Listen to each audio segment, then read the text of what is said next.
Hey guys, welcome back to my channel. You know what time it is already. It's Cruise with Mwambe on clock, and you're on to your favorite TV platform, Mwambe TV. I am still your TV brownie, Mwambe. Thank you for tuning in. Don't forget to subscribe before the end of this video. Yeah, I'm excited because I have a guest to feature on my show today. Yo, let me introduce myself. You don't have to introduce. Hi, what's up everybody? My name is McSimbal. Wait, okay, in case I have not blow reach your side, let me remove the sunlight so that you can see me. Okay, when you see me on the road, you just holler at your boy. I go by the name McSimbal, Simba, and I'm here chilling with Cruise. There's no black boy in the bar. I've outgrown that one. But anyway, Yoruba boy who says Assassin College, got a level like that. Only original complete Nigeria. Popsy, who is your daddy? 2020 Lawai, rent is very important. What best landlord? Let me take over. Have you paid your rent? No. Have you paid your rent? I've paid my rent. That's beautiful. So apparently, tell me, who is Ayodeji? Who is Simbal? Who is Popsy? Like, I need to know the difference. Okay. Simbal is the one that used to collect the credit alert, but Popsy is the one that will work for the credit alert. Are you understanding me? So one is operating on the credit side, one is operating on the debit side. So when you bring the two together, it will now be a balance spreadsheet, balance sheet. Balance here, guys, okay. So guys, on the show today, we're going to be talking about Lagos and its also. So, and Simba, you're going to tell me, when did you enter Lagos? Like, how did you teleport into Lagos? Lagos. I've been in Lagos since. It's been no good. Okay, I've been coming in and out of Lagos for some time, but my grandma-in-law, yes, my brother's wife's mother, she died, so we came for burial. So all of us in our family, we came for the burial. That's how I refused to go back home on that. This Lagos, we must make it. So I came with Lagos practically with just a school bag. Lagos, so I was staying with couple of friends who are actually media practitioners too. So started working together and we created magic. Some of it that's gone on terrestrial stations, YouTube. So apparently the Ozu for this media thing started in 2014. So let's say that was when comedy started with you. Nah, I've always been. I was born with comedy actually. Okay.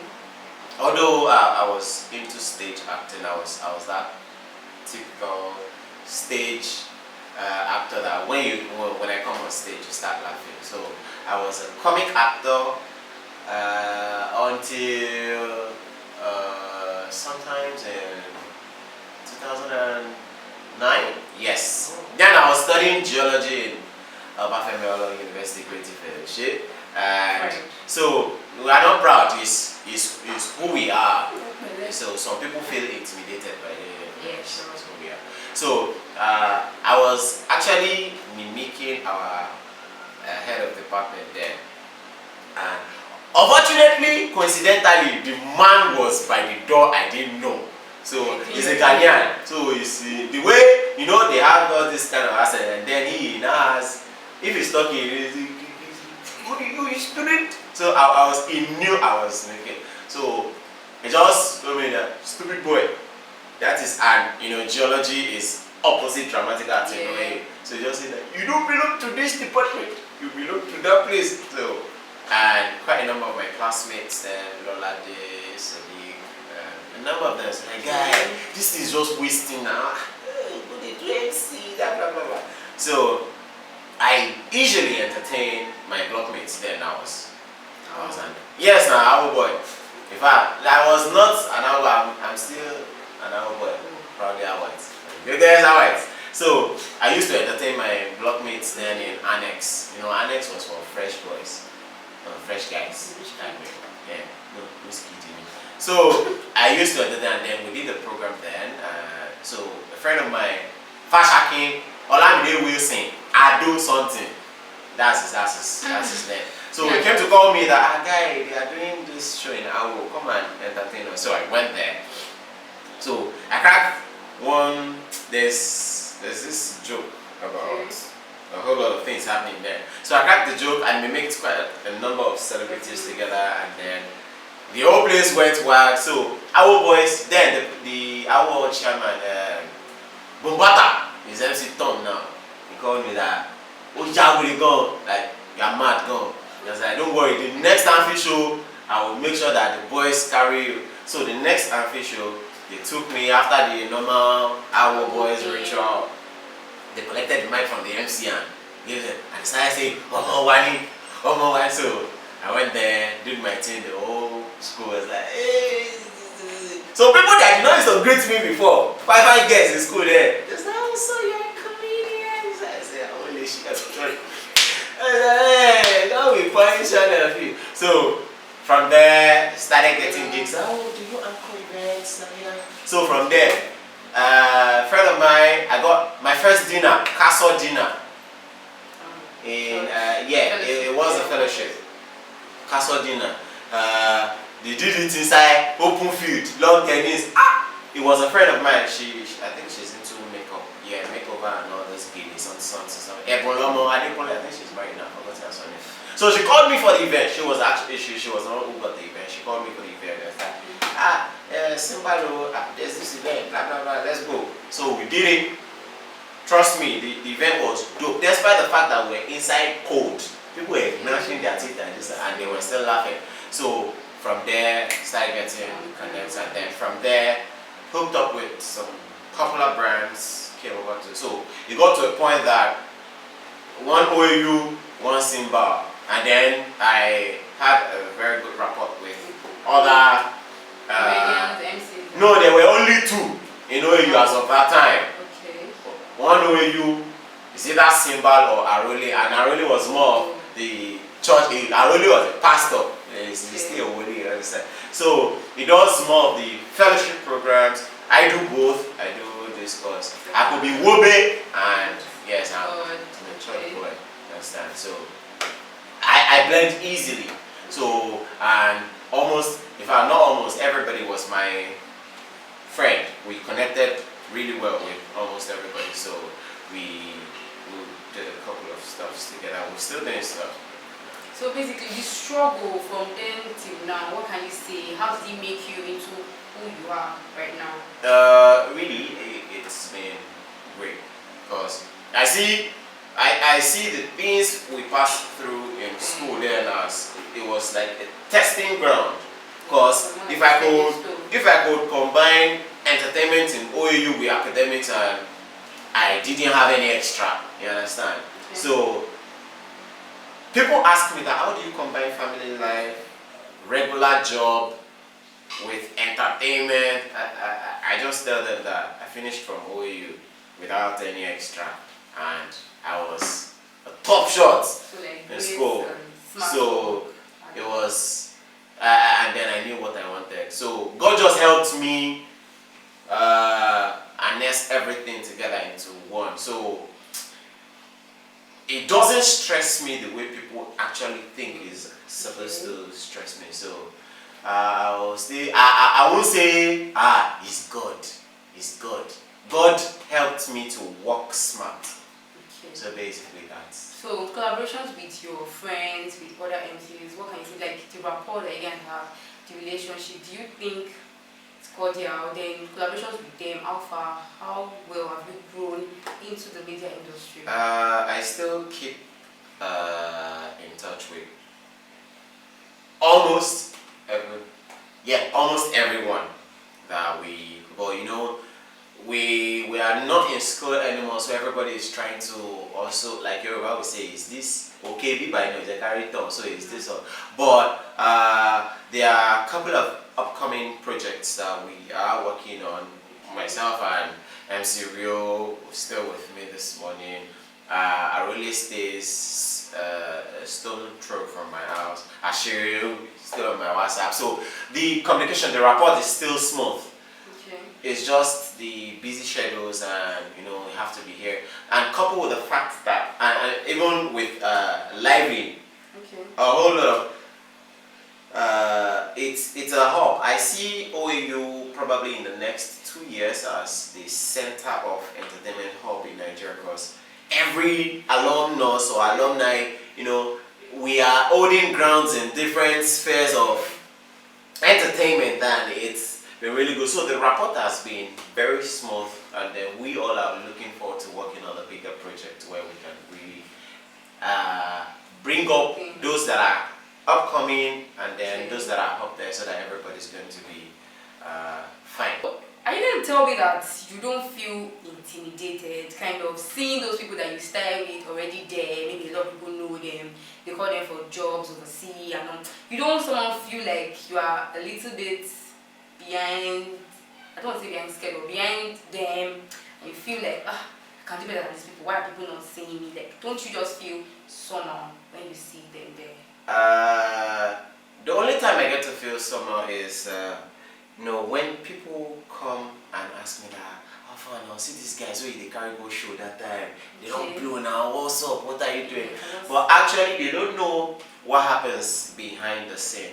Now, I'm a kind of guy that, apart from entertainment, I own a media enterprise, and I also am an immigration officer where I work at the airport, and then my work schedule is every day. So it's not just entertainment that, okay, this guy is life.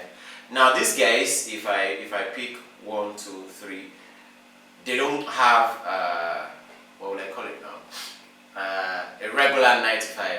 If I was to say, okay, tomorrow Simba wants to resign, I'm no longer an immigration officer, and then I want to do entertainment mainstream. Now I'm no longer in entertainment mainstream as it were. So when people come and say like, what's up? Why those guys gone? I said like, now the thing is, everybody has their own time. 2, I'm not into entertainment mainstream because of some personal reservations, which is between myself and my wife, between myself and God, or between myself, or personal reservations as well.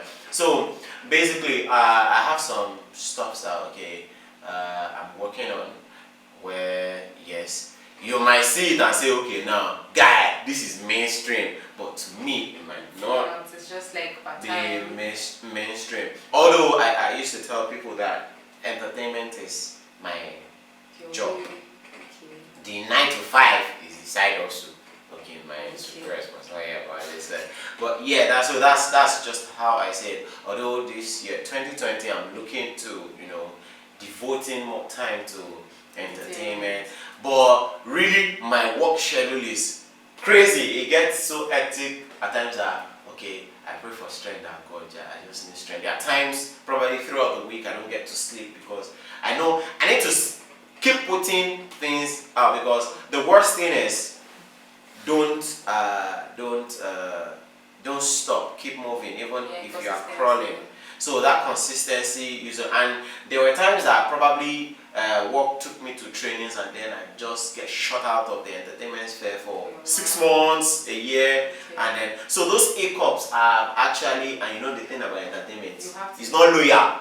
If they call you today, tomorrow, that you're not available, people switch. So basically, but we are working to make sure that we remain in your faces and keep the relevance. I've known you for a while now, and I can say you have quite an handful of all of these upcoming guys here and there that you encourage, and then you tell them stuff, you put them through. How do you do all of these things? Okay, earlier you said that grace, smart work is helping you through, but having a lot of upcoming people, most people that I know in the entertainment industry, they want to roll people that are already there, other celebrities and stuff. So how do you do it that you manage all of these upcoming people, and then you just try to understand and you pull people through, even to the point that you have them in your own multimedia firm? How do you do all of these things? Because really, studying the entertainment industry, most of these celebrities want to roll with people that are already there, not people that are coming up. So why is your own different? My philosophy about life is that everybody is upcoming, trust me. Okay. But upcoming has level, because like this popular saying, men are in sizes, you understand? So you might be the village champion, and then you get to the city and nobody knows you. Like a friend of mine used to say, you're just a dot on the map. In fact, you're not even up to a dot if I go by my knowledge of geography. So I feel that it's in life, everybody just time and chance happens to everybody. So the fact that there was a point in time where Chinkwekun, popular rapper, was just that random part one guy that had to come ask me for excuse that can I come to your room, and then now if myself and himself, if we are walking on the street, people will hail him. In fact, they might not even recognize me. Yeah, so my philosophy about life is in phases, seasons. So you don't know who you are talking to. The person you might be helping today might be the superstar tomorrow. I remember Wizkid who used to sleep our house in those days. Okay, now this is supposed to be just, but you know, we at some point in our childhood we had to sleep in the same house. You know, he comes around to his, and now he's a global superstar. So probably if I had known then, maybe I would have been fancying Whiskey that star boy guy. And also it depends on the attitude at which the person who wishes to be something approaches me. Because I can remember way back in OU, there are quite a number of people, at least after every event, you come and meet, even those that are not talented. Well, I believe everybody is talented. It's just but there are some that they don't even have talent. They just want to enjoy the glitz and glamour that comes with being famous, popular. You understand? So some, what they are after is let them be entering shows free. You get? So if anybody comes to meet me and says, McSimbal, I want to follow you to a show, I'll just tell them. I'll give them my room number. 5, medical floor, room 315. Come by this time. If you miss that time, or maybe it's when you see me on the road, you say, McSimbal, hey, I know that this one.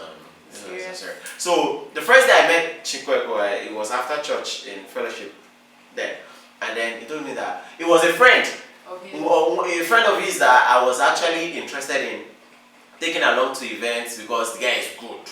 So, but I had to keep running after the guy. So another friend now came to me and this boy, you know us to rap. I said, they say you can rap. He said, Baba, I'm rap. I said, okay, no wala. Come to my room 5 o'clock this night. Fudge from 5. Block 5 from 305. Okay. So I wasn't expecting him.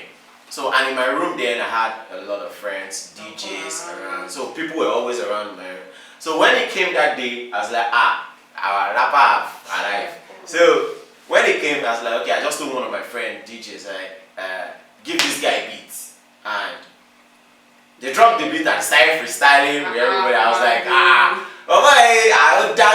don't worry. The next show we are going together, and I knew how I blew up in Ife. It was through Our Boys. So fortunately, Our Boys, they were to have a concert then. I invited them. Chinko come and perform there. He went there, blew it off. So like we all know, a lot of entertainers are self-made in Lagos. That's why I tagged this show as Lagos and the Hustle. So is there a particular thing that is with Lagos? Like almost everybody comes to Lagos and they just do.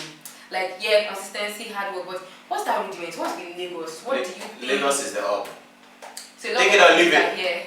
Lagos is the hub. So you can just tap into it. Because Lagos is there are quite a number of guys or people who have been doing very well for themselves, like Techno, for example. Okay. Techno was a big made artist in Abuja, but he had to come to Lagos. Fino was, was a big shot, top shots at Enugu. Okay. The East generally. He had to come to Lagos. Duncan Mighty was, in fact, pieces. If they say he blew pieces for Port Harcourt. Big shot, but at the point, the upcoming generation almost didn't know who Duncan Mighty was. He had to come to Lagos. Baba had to come. So the thing about Lagos is like is center of excellence. Exactly. So everybody, all the markets, all the what are they calling it now? The audience. So a whole lot of things, spring out, spring forth from. So like if you want to act now, they say come to Lagos. You want to sing, come come to Lagos, and then Lagos is where everybody comes to.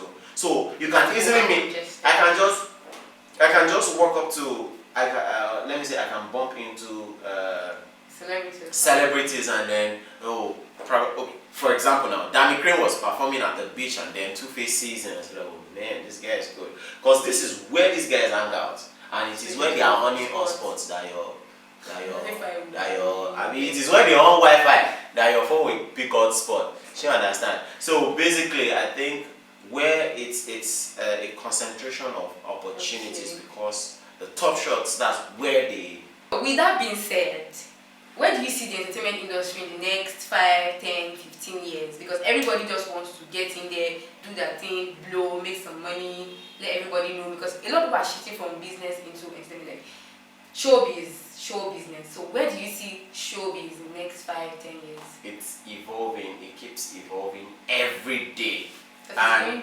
that's the beauty of it. So that a lot of investors can come in. It's even good for the economy of the country, because it will help us diversify.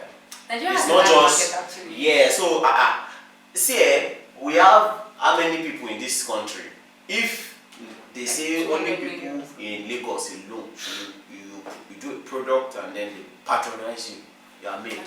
So in the next 5 years, I say guys are coming up with different intelligent innovations, and then it's really good for the entertainment business. So the media space is a promising. It's a loamy soil. Yeah, so if you have money, come and support us. Hey, you understand? So in the next 5 years, it's a gold mine. So we should just come and drop our money. Drop money, I'm like this. You need money. Please, no free advance. So guys, thank you so much for watching this video. Thank you, McSimbal, for coming on the show. It's been nice having you. So guys, please subscribe. We love you. See you in the next one. Bye bye. In the next one, okay? Next one.